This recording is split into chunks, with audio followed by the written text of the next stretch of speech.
When a friend asks you what you've been up to or how you've been, what's your immediate response? We might say something like, "Oh, good, thanks," or "I've been doing really well."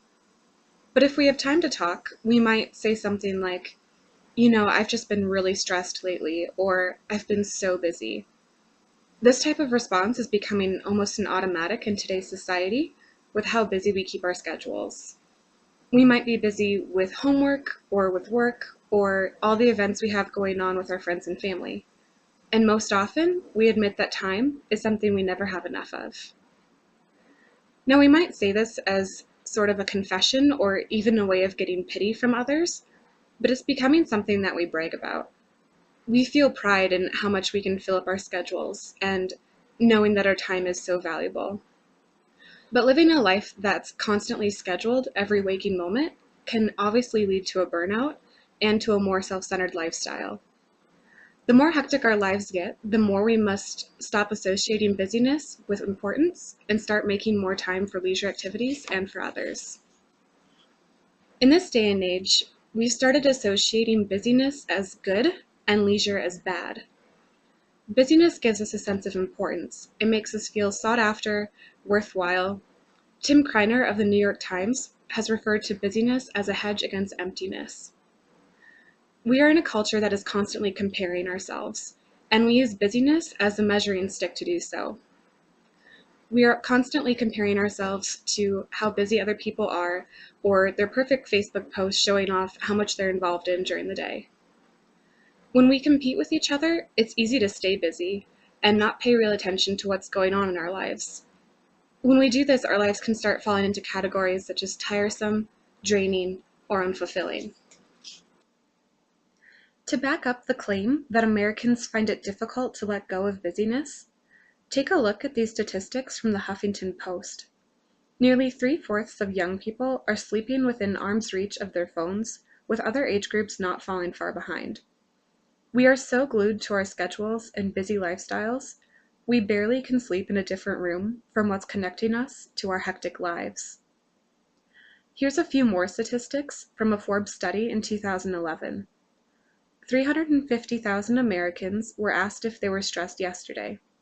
The darker the state, the higher the percentage of the population answered yes, they were stressed yesterday. Some are above 43%. The teal circles here are the cities that rank as having the highest level of stress.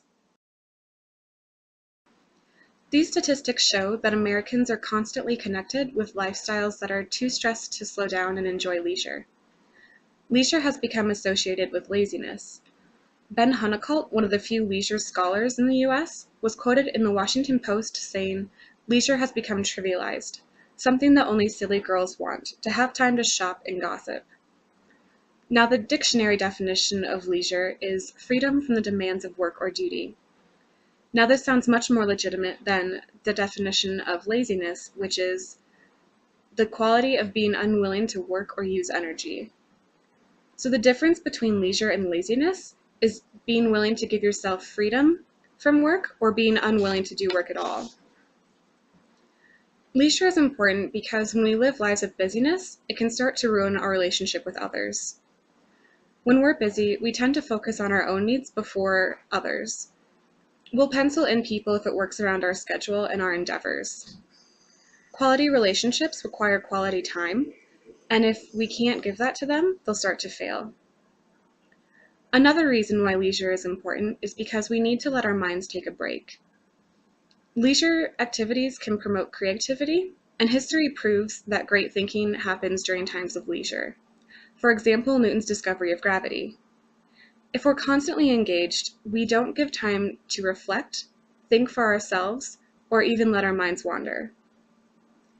Now, after saying all that, I don't want it to sound like I think that being hardworking is bad. Being hardworking is a very good quality to have, as long as you know how to give yourself a break. And sometimes we can't help but be busy, it's just the season of life that we're in.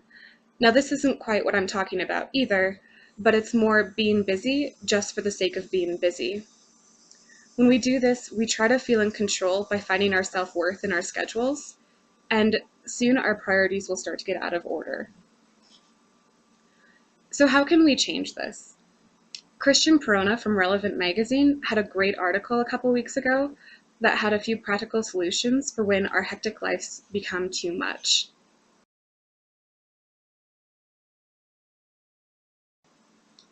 First, she talks about the big picture.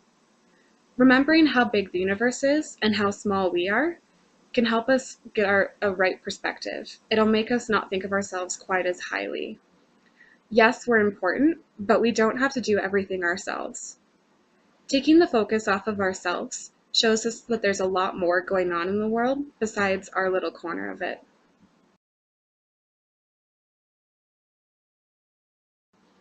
The second thing she brings up is wisdom.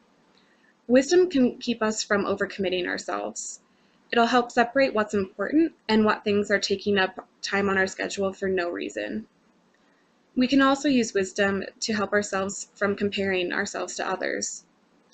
Yes, it's not easy, but keeping wisdom in mind when looking on everyone's perfect Facebook pages and seeing how busy they are will help us when we start to feel overwhelmed.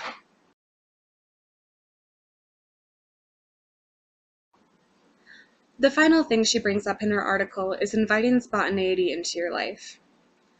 When we invite spontaneity, it not only benefits us with less rigid schedules, but it also benefits those around us. Friends and family aren't only going to need us when it works out best for us.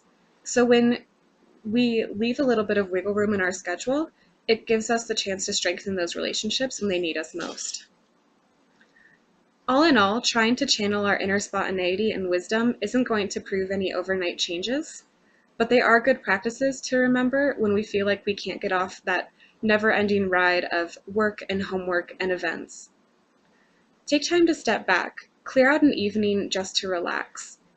Go for a walk after work. Watch your favorite movie. Grab a coffee with a friend that you haven't seen in a while. The biggest thing is to learn not to feel guilty about leisure.